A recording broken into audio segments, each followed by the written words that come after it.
गणेशाय नमः। श्री सीतारामाभ्यां नमः। श्री हनुमते नमः।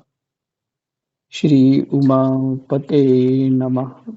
श्री गुरुवे नमः। सब संतन की जय जय। जय जय सीताराम। राधे श्याम।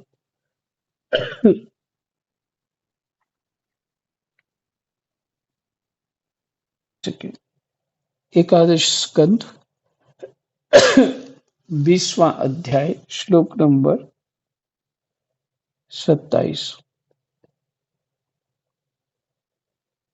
कृष्णाय वासुदेवाय हरये परमात्मने प्रणतः क्लेशनाशाय गोविंदाय नमो नमः।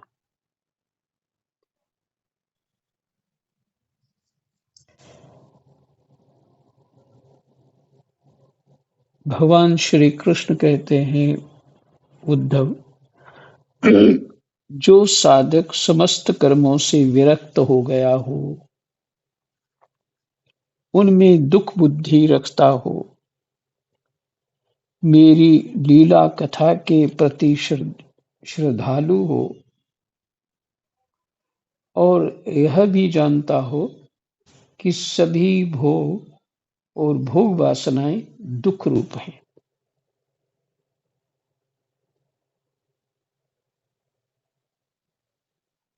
यह भी जानता हो कि सभी भोग और भोग वासनाएं दुख रूप हैं।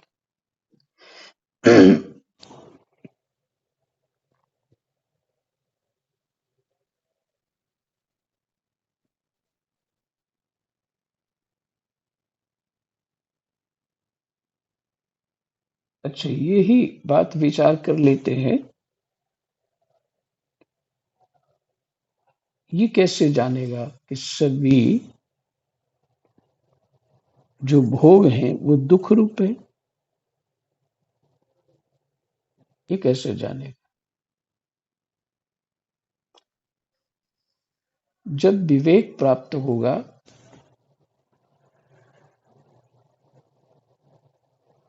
और ये अध्यात्म का विषय समझेगा,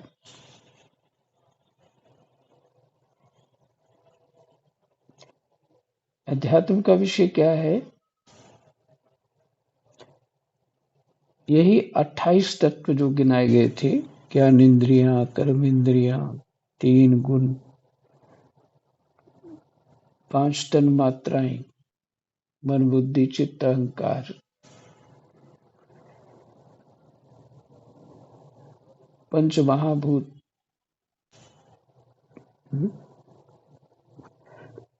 और पुरुष, 28 तत्व हो जाते हैं। प्रकृति और पुरुष।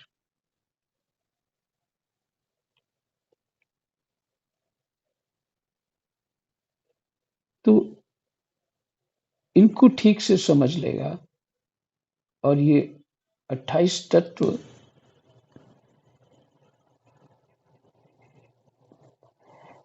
क्या क्या कार्य करते हैं, इनका अपना अपना कार्य क्या है। ये जड़ है कि चेतन है? इनमें चेतन कौन है, जड़ कौन है?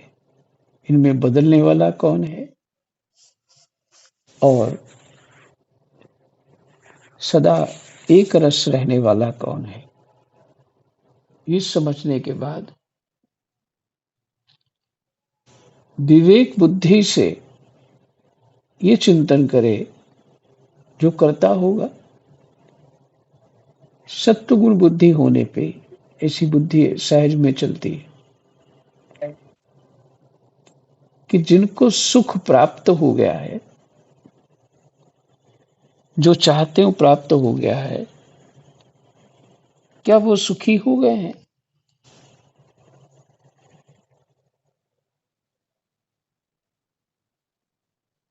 क्या उनको कोई दुख नहीं आ रहा? हम्म?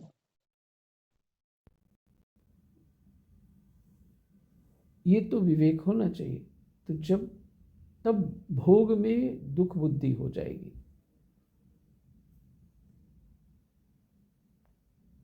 कि मैं इस सब भोग के चक्कर में मैं टंगा हुआ हूँ, दिन रात मेहनत करता रहता हूँ ताकि भोग प्राप्त हो जाए। और भोग के बाद कुछ नहीं प्राप्त हो रहा, कोई चैन नहीं मिल रहा मुझे, कोई शांति नहीं।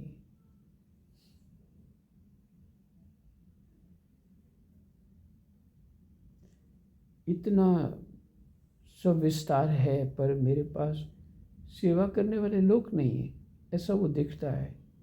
ये सब परेशानियां उसके साथ आती है, कोई विश्वास पात्र नहीं है।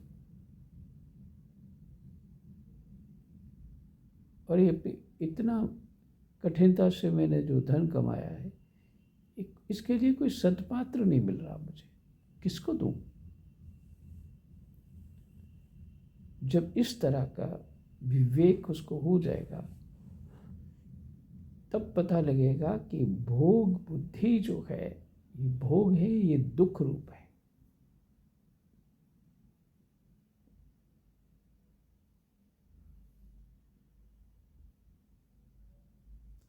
किंतु इतना सब जानकर भी जो उनके परित्याग में समर्थ ना हो, जिससे 2-3 जन्म लग गए इस भोगों को प्राप्त करने में, इस जन्म में भले मिल गए, कोई कृपा से उसको सत्संग भी प्राप्त हो गया और भोग भी मिल गए, पर भोग की चाह नहीं गई और सत्संग में भी बुद्धि चल रही है, विवेक भी जागृत हो गया है। अब वो उनका महत्व होने के कारण भोगों में वो छोड़ नहीं पा रहा है, तो क्या करे?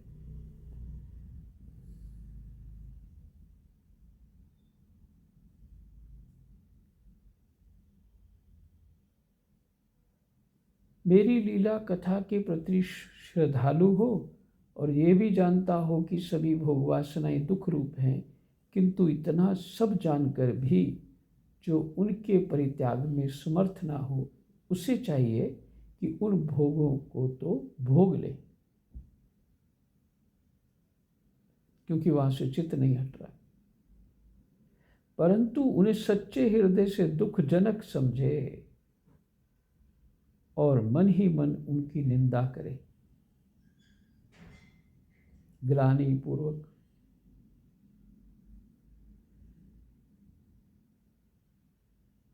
कि इनको त्यागने में मैं समर्थ क्यों नहीं हूं?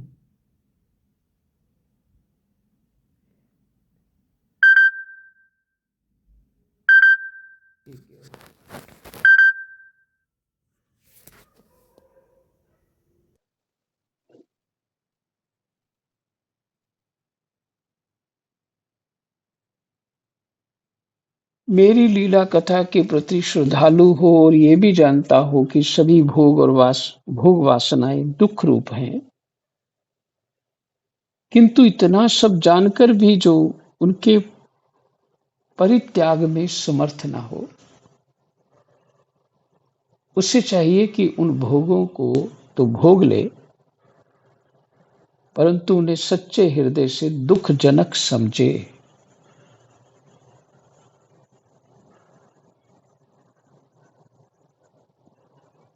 और मन ही मन उनकी निंदा करे तथा उसे अपना दुर्भाग्य ही समझे। क्या दुर्भाग्य है कि मैं इनको छोड़ने में समर्थ नहीं हो पा रहा।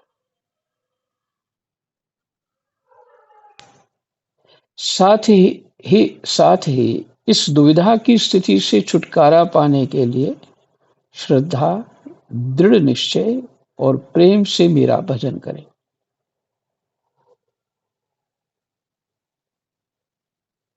साथ ही इस दुविधा की स्थिति से छुटकारा पाने के लिए श्रद्धा, दृढ़ निश्चय और प्रेम से भजन करें। इस प्रकार मेरे बतलाए हुए भक्ति योग के द्वारा निरंतर मेरा भजन करने से मैं उस साधक के हृदय में आकर बैठ जाता हूँ।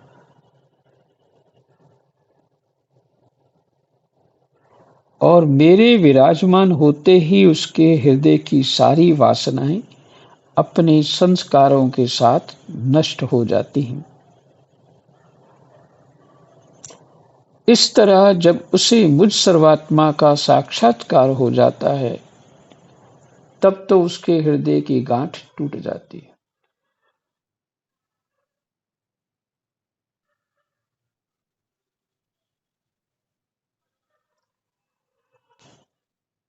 इस तरह जब उसे मुझ सर्वात्मा का साक्षात्कार हो जाता है, तब तो उसके हृदय की गांठ टूट जाती है। ये कौन सी गांठ है? अविद्या रूपी गांठ। उसके सारे संशय छिन्न भिन्न हो जाते हैं और कर्म वासनाएं सर्वथा क्षीण हो जाती हैं।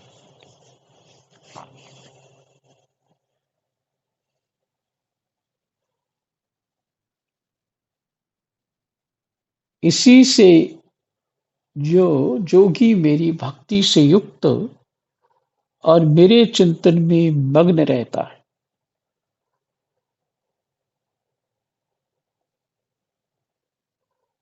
उसके लिए ज्ञान अथवा वैराग्य की आवश्यकता नहीं होती।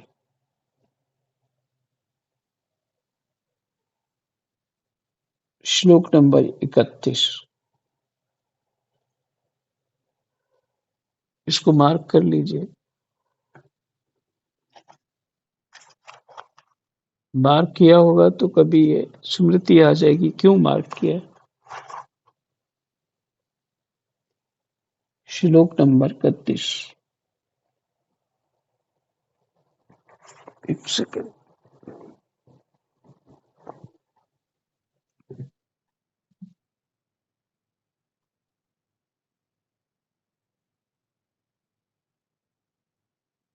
इसी से जो योगी मेरी भक्ति से युक्त और मेरे चिंतन में मग्न रहता है, उसके लिए ज्ञान अथवा वैराग्य की आवश्यकता नहीं होती।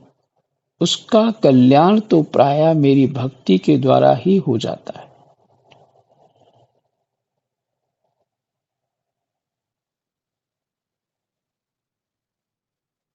इसका अर्थ क्या हुआ?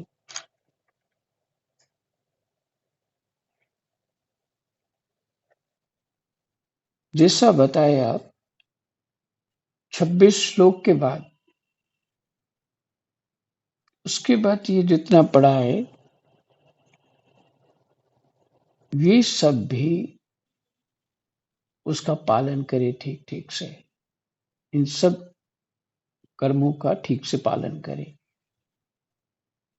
और फिर उसके बाद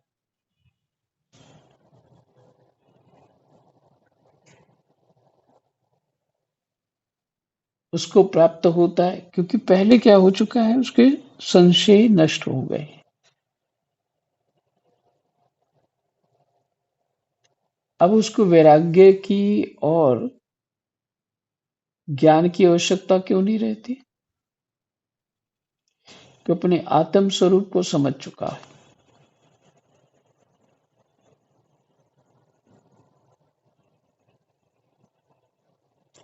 कर्म, तपस्या, ज्ञान, वैराग्य, योगाभ्यास, दान, धर्म और दूसरे कल्याण साधनों से जो कुछ स्वर्ग, अपवर्ग, मेरा परम धाम अथवा कोई भी वस्तु प्राप्त होती है, वह सब मेरा भक्त मेरे भक्ति योग के प्रभाव से ही यदि चाहे तो अनायास प्राप्त कर लेता है।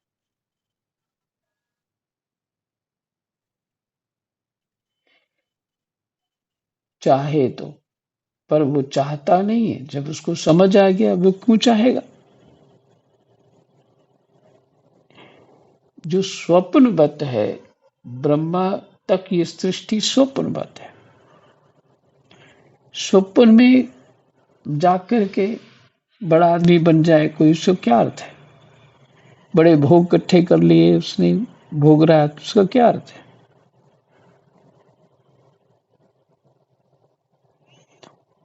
तो यही समझेगा ना, जैसे कोई शेख चिल्ली की तरह अपने प्लान करता रहता है और फिर व्यर्थ होते हैं वो।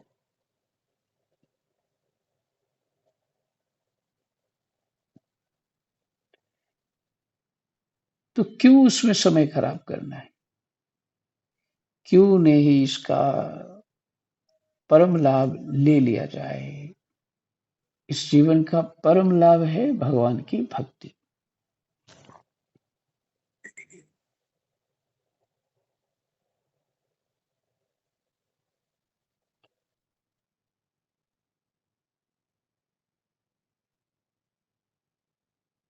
एक दृष्टि और है इसमें समझने के लिए, जो भजन ही करते हैं परमात्मा का और कुछ है ही नहीं उनके पास, और कोई विशेष कर्म भी नहीं कर रहे, तपस्या भी नहीं कर रहे, ज्ञान वैराग्य योगाभ्यास दान धर्म और दूसरे कल्याण साधनों से जो कुछ स्वर्ग पवर्ग मेरा परम धाम अथवा कोई भी वस्तु प्राप्त होती है, वह सब मेरा भक्त मेरे भक्ति योग के प्रभाव से ही यदि चाहे तो अनायास प्राप्त कर लेता है।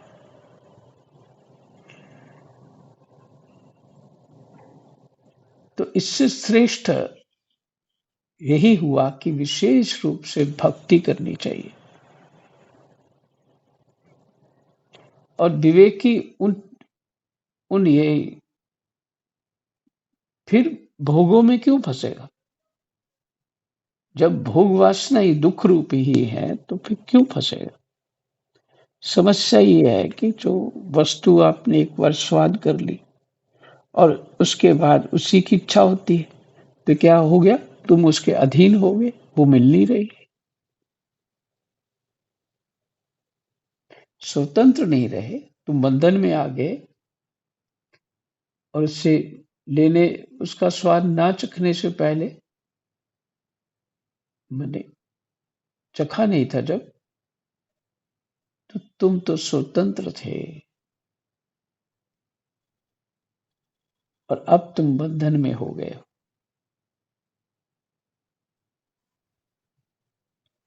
तो इन वासनाओं को मैं भोग करके इनके दृढ़ बंधन में फंस जाऊंगा, जो छुड़ाना बहुत कठिन है।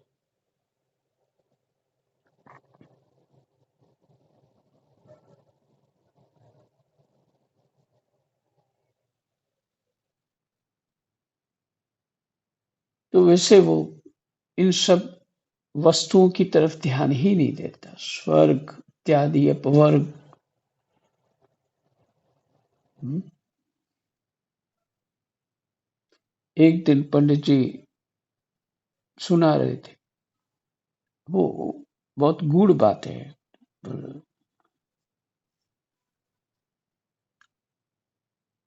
गूढ़ बात को समझने के लिए विवेक चाहिए। कह रहे थे, जिनकी वासनाएं पूर्ण रूप से मिटी नहीं है, वही सोचते हैं कि हम बैकुंठ जाएंगे और उधर मौज करेंगे,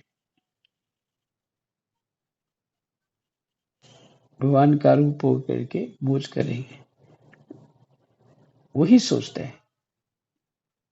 इसका अर्थ क्या है कि वो मौज के लिए बैकुंठ जाना चाहते हैं कि भगवान के लिए जाना चाहते हैं, सेवा के लिए जाना चाहते हैं।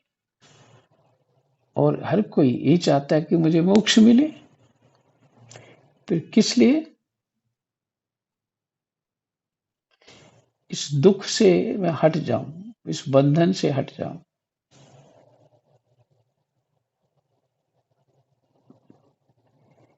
मान लिया तुम बंधन से हट भी गए, तो फिर तुम स्वतंत्र, तुम्हें आधार नहीं है परमात्मा का, तो स्वतंत्र होकर के क्या करो? इसलिए शायद भरत जी की ये पुकार है या किसी और की, अर्थ न धर्म न काम रुचि, गति न चहो निर्वाण। निर्वाण पद भी नहीं चाहिए।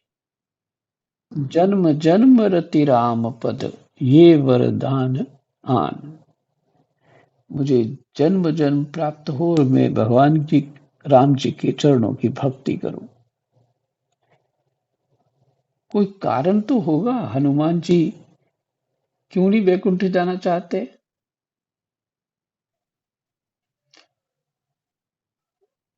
संत लोग मुक्त हो करके भगवत प्राप्ति करके फिर भी वापस आते हैं इस मृत्यु लोक में, भजन का सुख लेने के लिए, दूसरे के कल्याण के हेतु यहाँ आके वो तप करते हैं।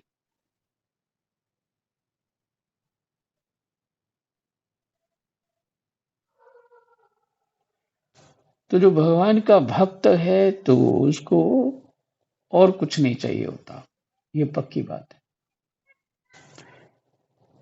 मीरा जी, मेरे तो गिरधर गोपाल दूसरो न कोई।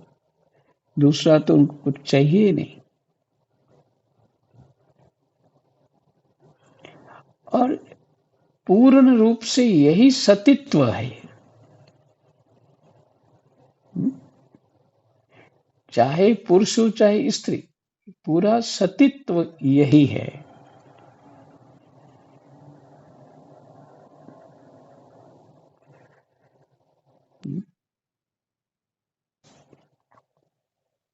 कोई दूसरा नहीं चाहिए।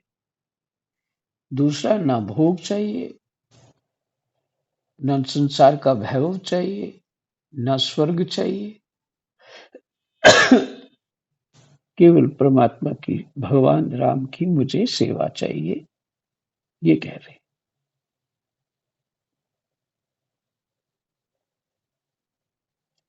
मेरे अनन्य प्रेमी एवं धैर्यवान साधु भक्त स्वयं तो कुछ चाहते ही नहीं। वही बात आगे लिखी।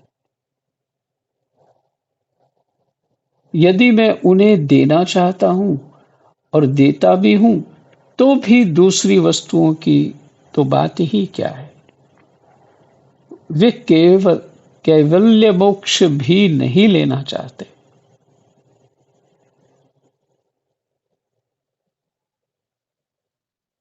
वही अर्थ न धर्म न काम रुचि, गति न चहु निर्वाण। ये कैवल्य मोक्ष क्या है? निर्वाण पद है। उद्धव जी, सबसे श्रेष्ठ एवं महान निःश्रेयस परम कल्याण। निःश्रेयस का अर्थ है परम कल्याण। महान निःश्रेयस तो निरपेक्षता का ही दूसरा नाम है।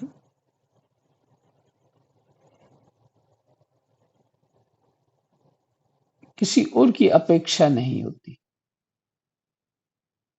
इसलिए जो निष्काम और निरपेक्ष होता है, उसी को मेरी भक्ति प्राप्त होती है।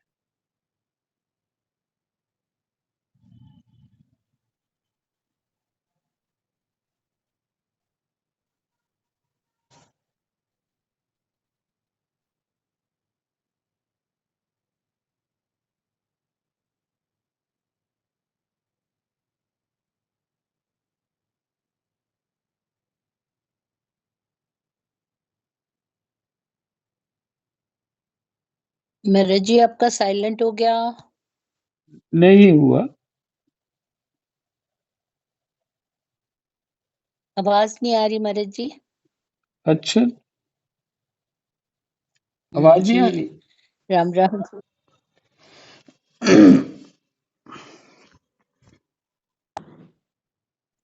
जो पढ़ रहा हूं उसको समझ भी रहा हूं, उसका सुख भी ले रहा हूं। इसलिए बीच में बुद्धि अभ्यास है वैसा ही, तो बुद्धि बोल बंद हो गए।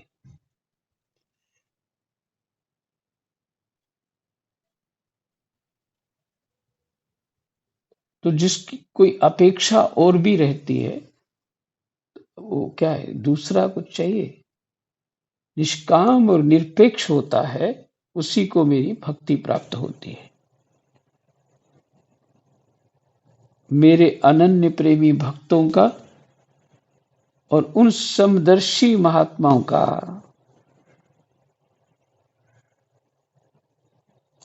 जो बुद्धि से अतीत परम तत्व को प्राप्त हो चुके हैं।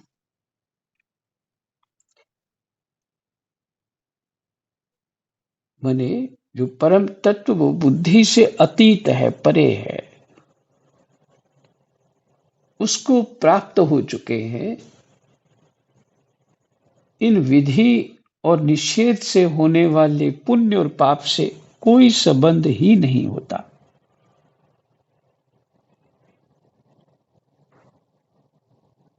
इस प्रकार जो लोग मेरे बतलाए हुए इन ज्ञान, भक्ति और कर्म मार्गों का आश्रय लेते हैं,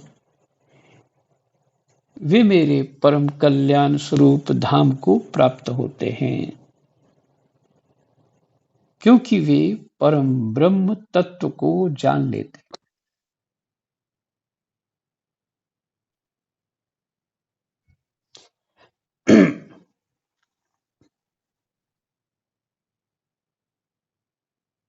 फिर से 35वां श्लोक पढ़ रहे हैं। उद्धव जी, सबसे श्रेष्ठ एवं महान निःश्रेयस तो निरपेक्षता का ही दूसरा नाम है। इसलिए जो निष्काम और निरपेक्ष होता है, उसी को मेरी भक्ति प्राप्त होती है।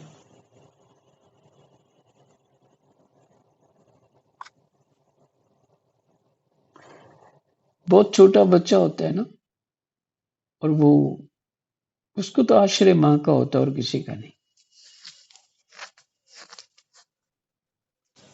और इधर उधर खेल लेता है, जब माँ नहीं दिखती फिर रोने लग जाता है। खेलता वो बहुत छोटा, जैसे ऐसे घुटनों के बल ही चलता है, नहीं तो रोने लग जाता है। लेकिन माँ का भी पूरा ध्यान उसमें रहता है।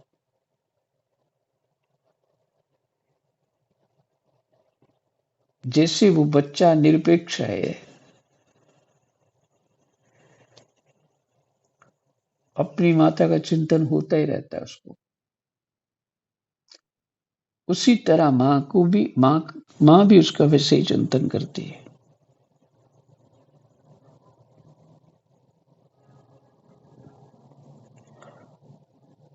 ऐसे ही भगवान, तो भक्त को ऐसे ही परमात्मा के आश्रय होना चाहिए।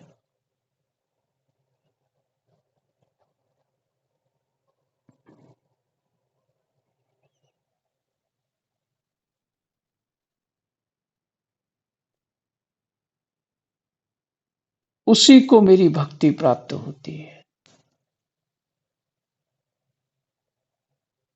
भक्ति मैंने प्रेम।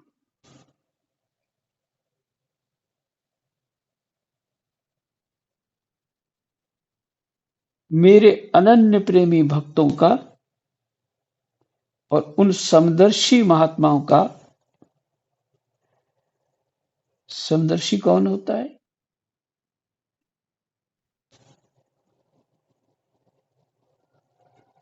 जो अपने में और दूसरों में आत्म तत्व का ही दर्शन करता है, उनके गुण दोष, उनके आकार प्रकार को ध्यान नहीं रखता और व्यवहार मात्र करता है। और जो व्यवहार करना होता है, लेकिन आत्म बुद्धि सब में रहती है, वही समदर्शी हो सकता है।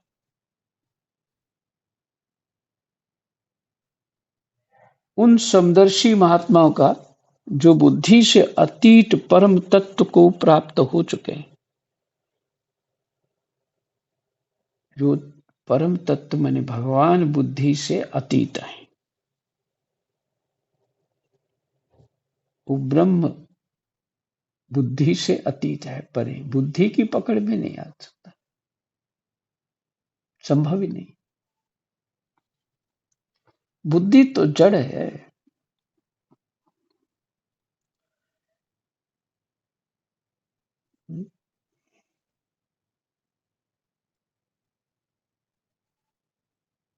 उस सात्विकी बुद्धि को भी छोड़ना सहज छूट जाती है।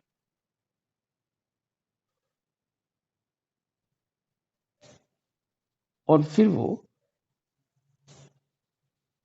ऐसे महापुरुष विधि और निषेध से होने वाले पुण्य और पाप से कोई संबंध ही नहीं होता। कि गुण दोष का वर्णन कर रहे थे ना, कि गुण दोष नहीं देखना चाहिए, और उद्धव जी इस स्तर के हैं, और वो भगवान उद्धव जी से ही बात कर रहे हैं, इसलिए उन्होंने कहा कि गुण दोष नहीं देखना चाहिए, समदर्शिता में रहना चाहिए।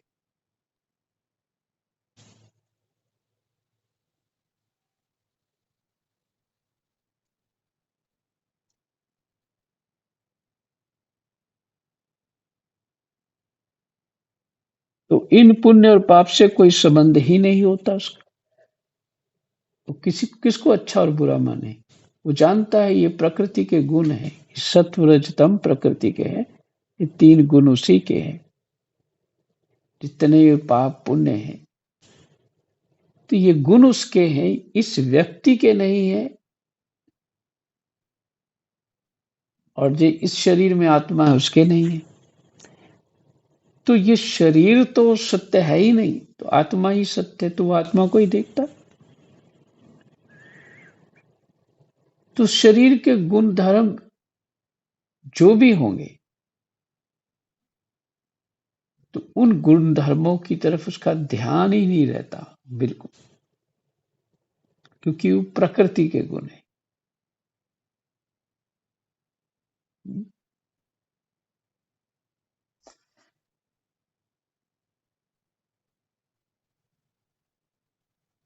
हाँ, व्यवहार कर लेता है। वैसे महापुरुष कैसे पंडित जी बता रहे थे कि जैसे कौवा अगर राइट साइड अपनी आंख से देखता है तो उसको बाईं तरफ नहीं दिखता, अगर बाईं तरफ देखता है तो दाईं तरफ नहीं दिखता। इसी बुद्धि से जब उसको व्यवहार करना होता है, तो तब वो व्यवहार में उतर आता है, और बड़े हल्के मन से, विशेष मन से नहीं। और फिर व्यवहार पूरा होते ही वो अपनी उसी दृष्टि में आ जाता है, तत्वदर्शी बना रहता है, आत्माराम बना रहता है। एक ही अर्थ है, तत्वदर्शी आत्माराम। समदर्शी बना रहता है।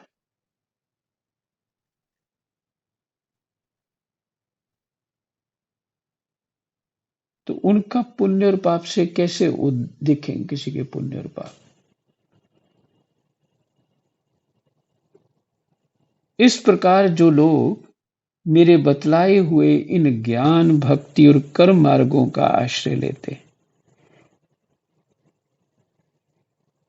जिसकी योग्यता है अभी कर्म योग की, वो कर्म योग ही करे, वो भक्ति में जाके ना कूदे कि भक्ति श्रेष्ठ है। पहले कर्म योग करे,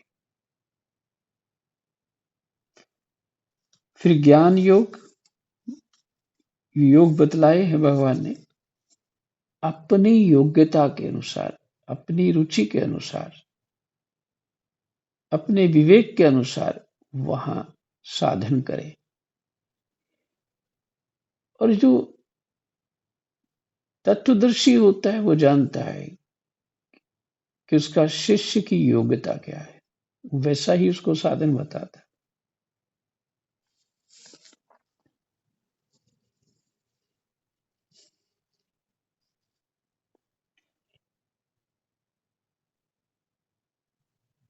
इस प्रकार जो लोग मेरे बतलाए हुए इन ज्ञान, भक्ति और कर्म मार्गों का आश्रय लेते हैं, वे मेरे परम कल्याण स्वरूप धाम को प्राप्त होते हैं।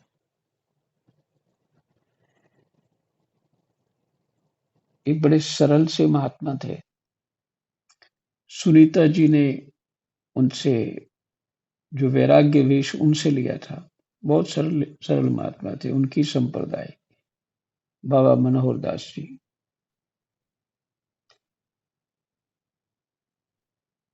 उनसे कोई चर्चा होती कभी, तो वो कुछ अपनी मस्ती में रहते थे। वैसे पहरावा से भी पता नहीं लगता था कि बाबा जी हैं कि भिखारी जी हैं। और उनको कोई चर्चा हो रही थी, तो चर्चा करते हुए बोले,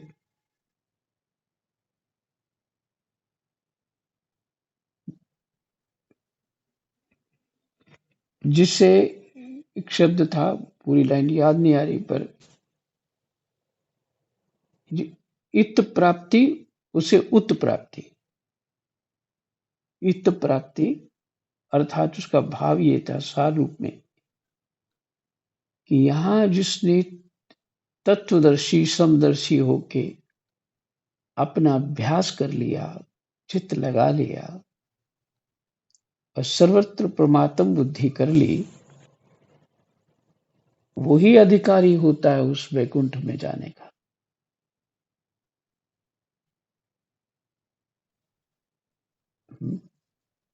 और यहाँ तो वो वासनाओं में फंसा है और बाद में सोच ले बड़े पुण्य किया, मैं वैकुंठ चला जाऊंगा। ये संभव नहीं है। जो तुम्हारा अभ्यास है वही प्राप्त होने वाला है। जो अभ्यास है हमारा, जो छूट नहीं रहा है, और वही प्राप्त होने वाला है। यही भय है, और कोई भय नहीं है संसार में।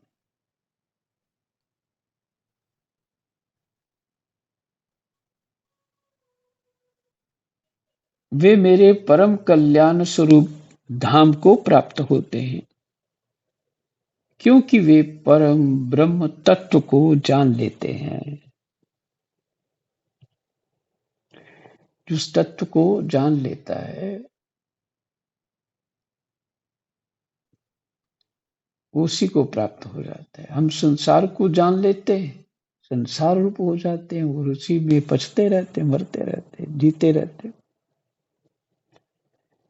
तो हमारी कोशिश होती है कि संसार को अच्छी तरह जानो, और जब जीव भगवान को जान लेते हैं तो भगवान रूप हो जाते हैं। इस वाक्य तो बहुत छोटे लगते हैं, लेकिन इसका मर्म जो है बहुत विस्तार है, इसका बहुत गहरा है।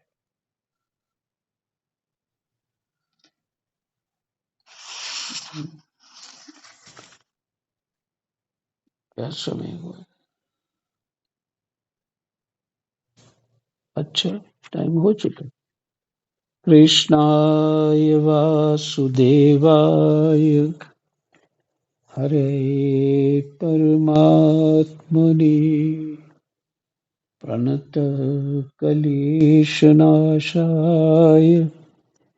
गोविंदाय नमो नमः। गोविंदाय नमो नमः।